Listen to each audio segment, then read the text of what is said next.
You're listening to an archived Cabral Concept podcast. After listening to this show, check out the most up-to-date podcasts available at stephencabral.com/podcasts or search directly on iTunes.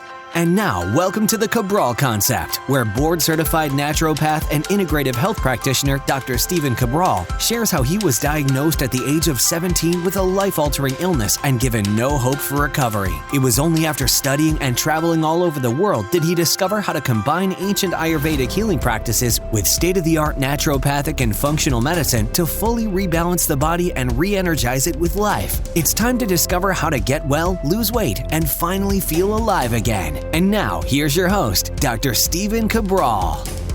Today, we have a Training Thursday edition. We're going to get into a very fun topic to talk about. It is out-training a bad diet and whether that's possible or not. So I was out to dinner with a group of guys the other night. They came up from Miami. They are starting a very high-tech, consumer-based lab test that's never been done before. Amazing stuff. They wanted just to consult me, see what I thought about the idea, see if I'd be interested in potentially working with them on this project and bringing what would ordinarily only be able to be done at a doctor's office to the world. Literally, it would launch in the US and then would move worldwide. Pretty amazing stuff. Really enjoyed talking with them and let's see, hopefully it goes somewhere. Now, here's the thing though, they were asking me obviously lots of questions about nutrition, lots of questions about exercise, because they're not necessarily in that field. They're more of the investor type and the tech type and all of those different things that I'm not, you know? So they were saying, I eat this way, but I really try to train really hard to make up for my diet. And I just had a smile on my face and they were like, wait a minute, like you can't do that? And so I said to them, you can't, and here's why. You cannot out-train a bad diet. 2 reasons why. When you're eating poorly, you're increasing inflammation, all right? So everyone thinks about the calorie part of it, but I'm talking about it from the stress on the body. So when you're eating a lot of processed foods, or like some of these guys I was out with, a lot of red meat, you're increasing, even if it's grass-fed, you're increasing those arachidonic acid levels. You're increasing those omega-6 levels. You're increasing the inflammation in the body. Now, believe it or not, by training really hard that next day or that same day to make up for it, you're creating more stress on the body. Now, I'm as big a proponent of exercise as anyone. I really am. But what I see today are people doing exercise to a degree that the human body was not meant to do. It's not sustainable. And again, that's my gripe with CrossFit, but CrossFit, believe it or not, is actually trying to tweak now their model because I believe they understand, they probably won't say it, that it's not sustainable. Too many people get injured. It's too hard on the body, and really it's only meant for the young, like younger 20-year-olds able to do it. If not, just really damaging on the joints and a little too much cortisol production, too much stress. Okay, but again, great exercises, fun camaraderie, think it's a cool idea, don't love what it does to the body. But in general, it doesn't have to be CrossFit. It could be a boot camp class. Boot camps are too hard on the body as well. So what I'm talking about is this. If you're creating inflammation from your workout and you're creating inflammation from your food and you're not sleeping a lot, well, your body's literally a mess. And that's breaking down your body to too high a degree. The other thing I want to mention is this. Too many people try to work out the next day after drinking a lot. Really bad idea. Really bad for your heart. Your heart already is under enough stress. Your liver is under enough stress trying to detoxify. And then you start working out really intensely, pumping the heart harder, moving the blood faster through your body, through your liver, and everything has to try to keep up.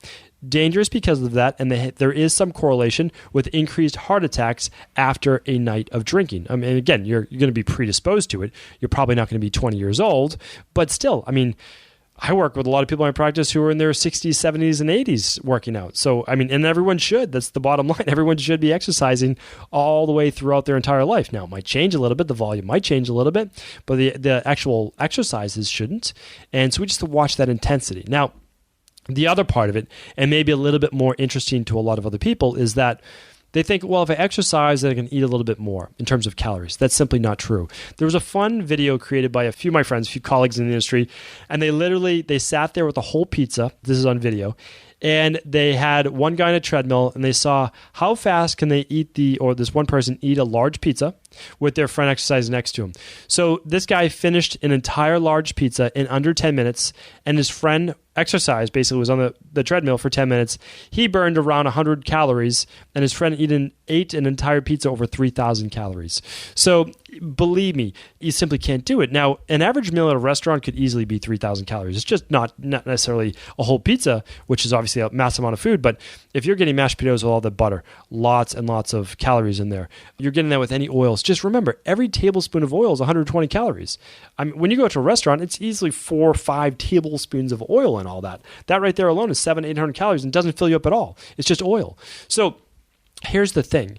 It would take you 5-6 hours in terms of calories in, calories out to burn that 3,000 calorie meal. And you're not going to exercise for 5 or 6 hours in a day, nor should you. That would be way too much stress on the body. So here's the thing. You simply can't out-train a bad diet, no matter how hard you try. But here's the good news. Train normally. Train like a human should train, maybe every other day with weights. 3 times a week is great. Get some cardio in there as well. Do some rebounding, do some yoga. Keep things interesting for your body. Do some massage or do some foam rolling, some stretching, all of those great things. Make yourself well-rounded. But then have a cheat meal, right? Eat well the majority of the time, but then have a cheat meal or 2 a week where you get it out of your system, where you enjoy those foods. You just don't do it every day. And that's the important thing that I try to get across, that I love foods that aren't necessarily healthy either. That's just the bottom line. I grew up on a lot of unhealthy foods. Now, we ate a lot of healthy foods as well. I want to be fair, but we also ate a lot of very, very unhealthy foods. And so the thing is, like, if I'm at a holiday party, something like that, I might have dessert because I enjoy dessert. So that's just not an every night thing, though. I eat very cleanly for 90+% of the time. Then allows me to have a cheat meal when I want to have a cheat meal. And then I don't have to worry about having to out-train that cheat meal. It's just once a week. And so that's how I tend to look at it. It's a much healthier way of looking at it.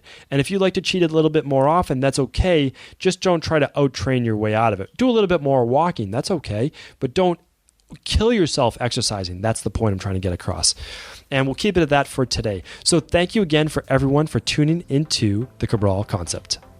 Are you ready to heal yourself and then go on to heal others? If so, the Integrative Health Practitioner Institute can help you discover proven functional medicine protocols that blend the best of 7 different healing disciplines from around the world. I personally share with you the exact handouts and protocols I use in my private practice that enable people to get well, lose the weight, and live longer, stronger.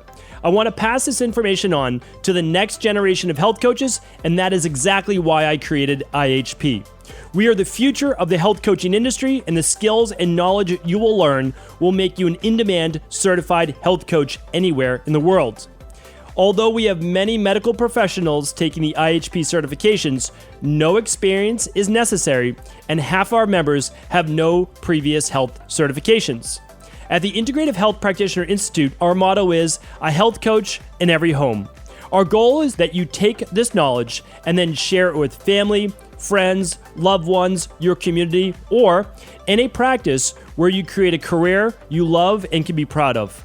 The global IHP community is filled with some of the most kind and caring people in the world, and we can't wait to welcome you into our world soon.